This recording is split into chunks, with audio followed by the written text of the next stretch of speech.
Hello there, this is me, Ansh Pandey, and you are watching this special space on US elections only on One India English. Folks, on 13th of July, a major event in the US elections happened.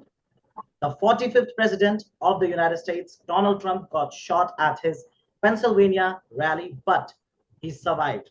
But after that, what right now is happening in the United States is a punch and a massive earthquake in the politics. On both sides of the camp, there is ruckus. On both sides, there are questions that how it happened, who did it, who was behind it, and will it create any impact on the US election result that is now just 4 months away. Today, to talk on this, we have got a very special guest with us. Viewers, this special person, has been a very close guy of the Democrats and also President Biden. Ladies and gentlemen, please welcome Mr. Ajay Jain Bhutoria, straight from California. Mr. Ajay, welcome to the show. Thank you, Ansh. Thank you for having me. Thank you. Mr. Ajay, let's first discuss the events of 13th July. The whole world saw what happened that day and how Trump was shot that day. And after that, uh, various questions have started to emerge on the social media, from the questions regarding homeland security to the negligence in secret service. I have also seen some social media uh, reporters and even some swing voters questioning that who is actually responsible. Sir, as an American Indian, what do you think about this? And do you believe that is this going to hamper Biden at some sort? First of all, I strongly condemn this act of political violence or violence of any kind. It is great that former President Trump is doing well. It is said beyond measure that a rally attendee was killed on that day, and few others were wounded. My thoughts and prayers are with President Trump and everyone affected at the rally. I wish them a speedy recovery. President Biden immediately spoke after the event with President Trump, and also the violence should never occur in our democracy. In US, we settle our differences through ballots, through voters, not through bullets. This is unusual. President Biden and Democrats has been a strong advocate of gun control, and we have been saying that the guns like AR-15 or AK-47, semi-automatic, automatic, all these kind of guns are not supposed to be in public hand and they should be taken off. We've been fighting for gun control for many years. We have seen people killed in schools, colleges, nightclubs, malls, regular incidents happening.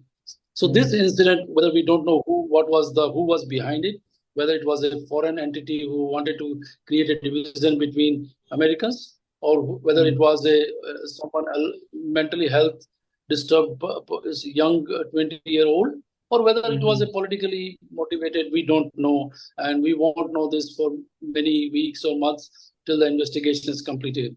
But I do see that there was a lapse on the security part of the Secret Service or the security or the local police, where I did see certain videos where people are saying there's a guy on the terrace and pointing to security, but security never took an action. They would have immediately taken him out, and all those questions remain unanswered, like everyone else has in the mind. But then this was the time for unity, for uniting the country and healing the country, and transcending beyond partisan, and together championing for peace, unity, and compassion. And I think both the sides, try to cool down the atmosphere of the country through message of peace and unity, which was timely thing.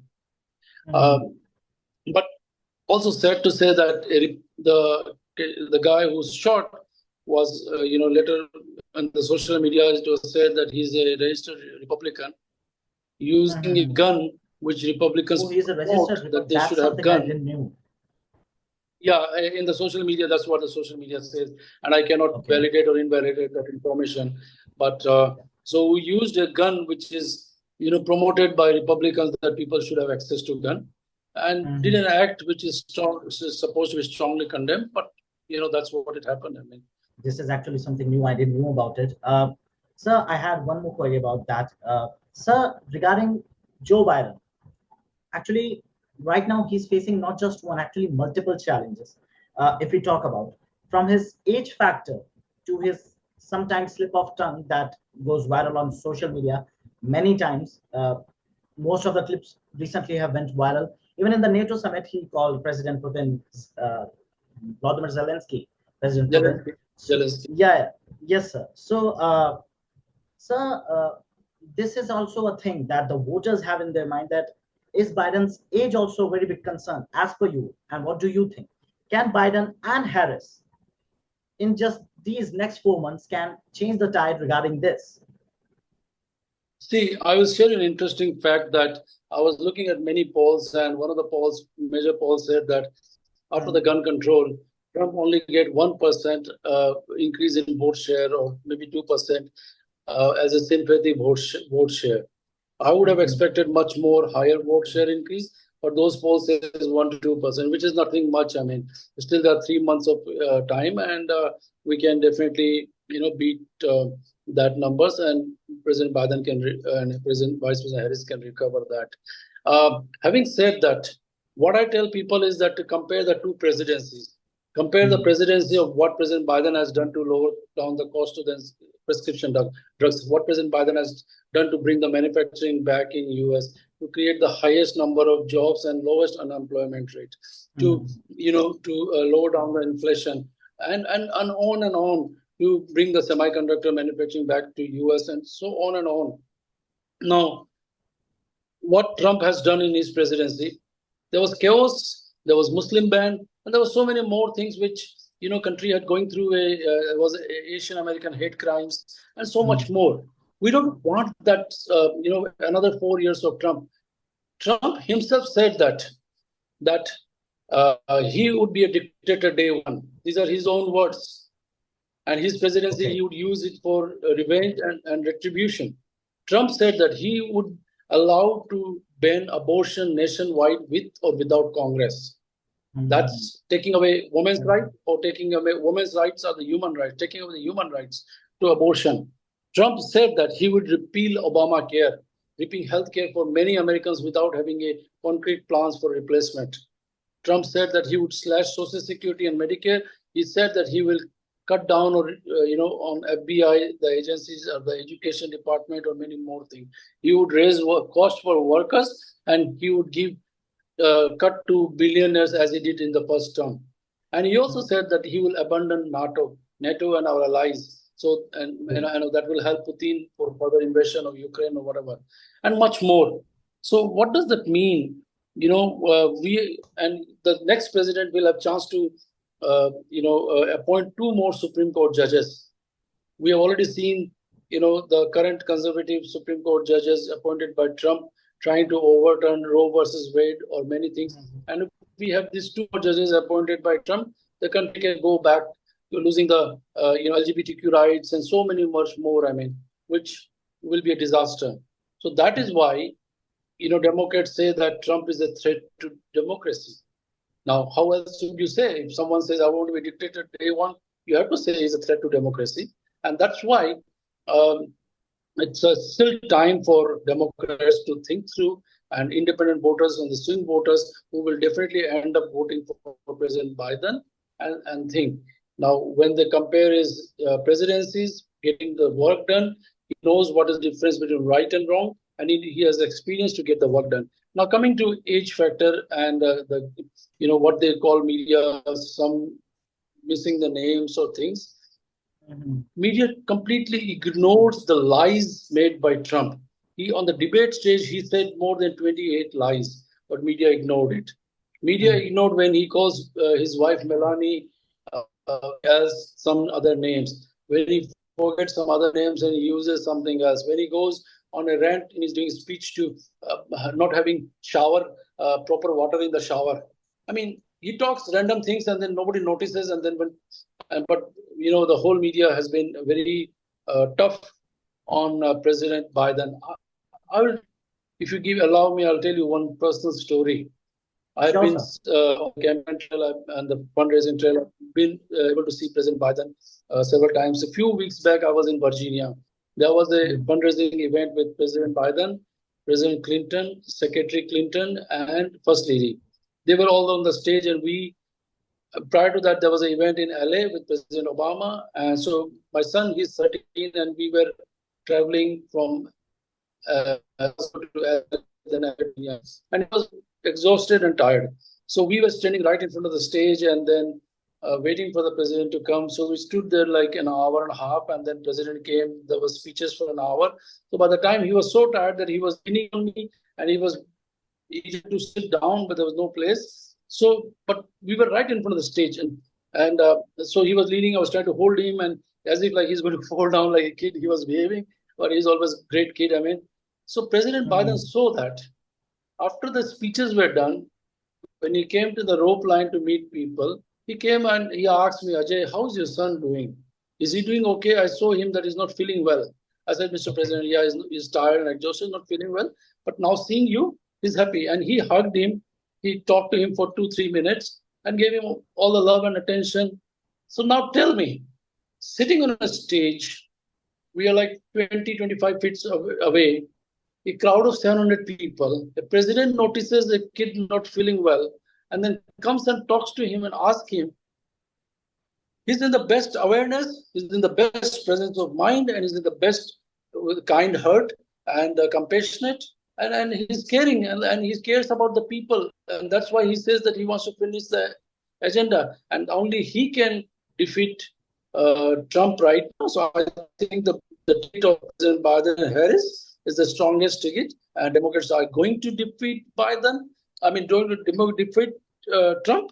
And by slip of tongue, Democrats are going to defeat Trump and elect President Biden and Vice President Harris. And they will deliver 4 more years. Now, we are not only electing President Biden and Vice President Harris. We are electing a team which has delivered these 4 years. We are electing Secretary Tony Blinken, who has delivered on the leadership on the foreign stage.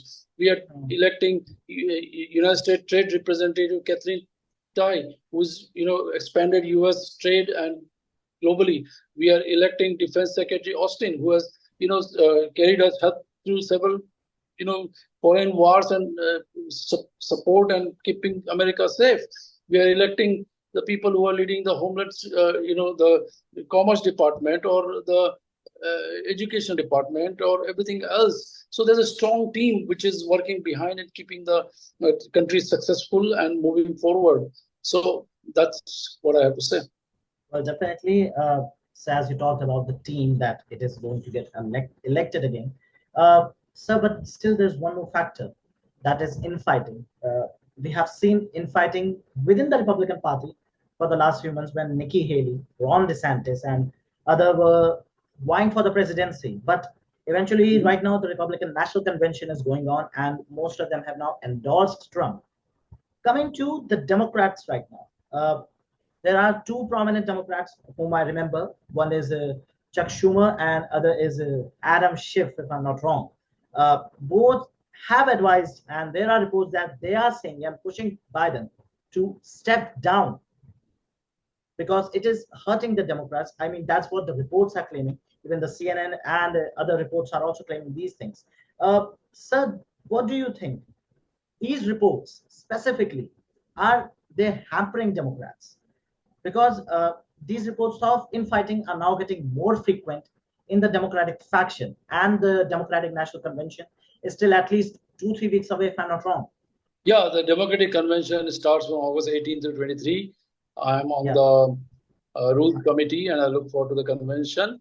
And the good thing about the Democratic Party is that we are an umbrella of so many different, diverse groups and people of different opinions and things.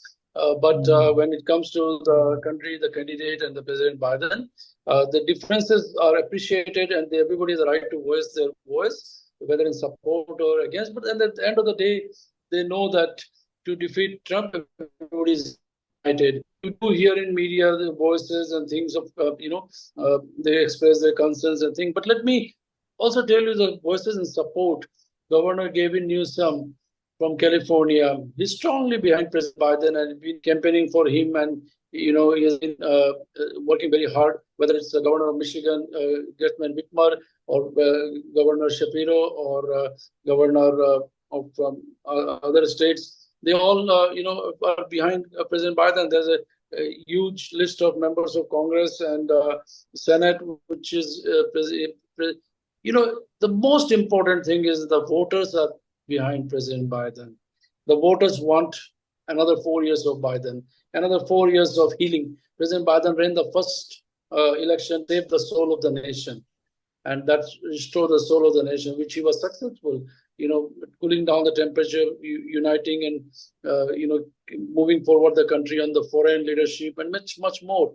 Now we have. What does President Biden want to do in first 100 days? Let me tell you, he's going to restore the protection of Roe versus Wade as a law of the land to support, abortion. He's going to support, for women's right. I mean, we are going to defend the right to vote. Many cities and many states are making it difficult to vote for people. There is a state where if you go give water to someone who's standing in long line for voting, that is a criminal act. You will be punished. Or what kind of thing is that? That if you give water to someone who's standing in the voter line, that is to discourage voting. We are going to fight for Medicare and Social Security. We are going to make the tax code fair we are going to raise the federal minimum wage, and we're going to continue lowering the cost of prescription drugs, like what President Biden has done for, insulin, keeping it $35. And we're going to keep leading the climate change and clean energy and weapons of war of our streets, so that nobody can attack, more people. So this is what President Biden plans to do, and this is what the Democrats want, and this is what the voters will vote for. And I'm confident that President Biden will defeat Trump. They can see that in spite of all this sympathy factor, he's going to be defeated. Okay. Surely, sir, looks like Democrat camp is quite enthusiastic about their impending victory. Sir, just two more questions. One is this one, that the war in Ukraine and Israel are two prominent wars which America is not definitely fighting, but the traces are clearly visible of the Biden administration. Also, the traces and the camaraderie between Biden and Zelensky is well known. But when we talk of Trump's statement on Ukraine have often drawn criticism. So, do you believe that if Trump somehow wins the election, is the foreign policy of the White House regarding these two states is going to see some sort of major changes? I mean, what I hear from Trump on his speeches is that he said that he's going to stop supporting Ukraine and he's going to talk to Putin. And probably if you stop supporting Ukraine, you're encouraging Russia to take over Ukraine. So that's a major shift. I mean, and on Israel, he doesn't support the rights of the Palestine, and he is going to be, more supportive of, Israel and IDF. And at the same time, President Biden has been sensitive about innocent people getting killed on both sides, and he has been trying hard to bring peace in the Middle East. So he's going to withdraw from the NATO, and we don't know how his shift will be with China and India. So India is the strongest ally, one of the strongest ally with President Biden, and US and India. They are one of the strongest partnership of this century. That's how President Biden has defined, and we saw that during the visit of Prime Minister Modi and President Biden having a good relationship and opening up, working on defense and many other areas. So, what Trump says, those policies will be disastrous for the country. Okay. So just one last question. I know the time is running short, but still I'll ask. So regarding immigrants, we know Biden's policy on immigrants is quite soft, but Trump is completely on a different page. His border wall is a well-known thing. It has been a very contentious issue in the United States and also for the world. It has been condemned by many nations. But sir, immigrants, do you see immigrants making a major turnaround in support of Biden in the 2024 elections? When we talk about immigration, Trump wanted to build a border wall. He had 4 years. and he only built like less than 50 meters. I don't exactly have the numbers. He didn't do it. I mean, he already talked about it, but he never did it. Separated the kids of people coming in asylum, the parents and kids, and many kids lost their connection with the parents, the young ones, and they are orphans or things. He did all the things which could hurt the the people who are seeking asylum. He didn't do much for legal immigrants as well. That helps many hundreds and thousands of people of Asian and Indian origin, so that they don't have to go back to India to do stamping. They can get the stamping done here. I have like 7 recommendations put to the commission to President Biden. One of the biggest is to issue employment authorization card when you file the first stage of the green card, I-140, and not wait till 15, 20, 30 years to get a employment authorization card. Extending the grace period from people on H-1B from 60 days upon termination from 60 days to 180 days. Doing something for removing the for kids aging out, removing the wait time period from the calculation, and so much more. So President Biden is working on legal immigration, and these things are in process. They do take time, to change these rules, and the agencies, USCIS has time. So definitely in the next term, we'll see these things moving, and this will benefit the immigrants. And your question on whether immigrants will help Biden, there are 4.4 million Indian Americans. There are almost total 4 to 5% of the Asian Americans. And they are the victory of margin for President Biden in the battleground states of Michigan, Georgia, Philadelphia, Pennsylvania, and Arizona and Nevada. And they are going to take Biden through the finish line. They strongly support the policies of President Biden, and they want President Biden to come back. So, yep, the immigrants are strongly supporting President Biden. Well, Mr. Ajay, thank you for this interview. And I believe even for a precious time, I mean, sir, I know the election season is going on and even you are tightly packed in your schedule, but still, you got the time for this interview. And I am really humble for that you gave this time to us, sir. Really, really thank you. And I hope that as the election season passes by, we'll talk even more frequently regarding the changes and the victories that are surely coming. Absolutely. Thank you for having me, and look forward to chatting with you further. Thank you, Hans. Thank you, sir. Thank you. Thank you, sir. So, viewers, this was Mr. Ajay Bhutoria with us straight from California. And just stay tuned at One India English. We'll continue covering the US elections every minute to minute, every day to day update, everything what you want to see regarding the US elections. Stay tuned. You can like, follow, and also comment, and also subscribe our channel for all the election details and updates like never before. Don't miss out. Follow One India for real-time updates.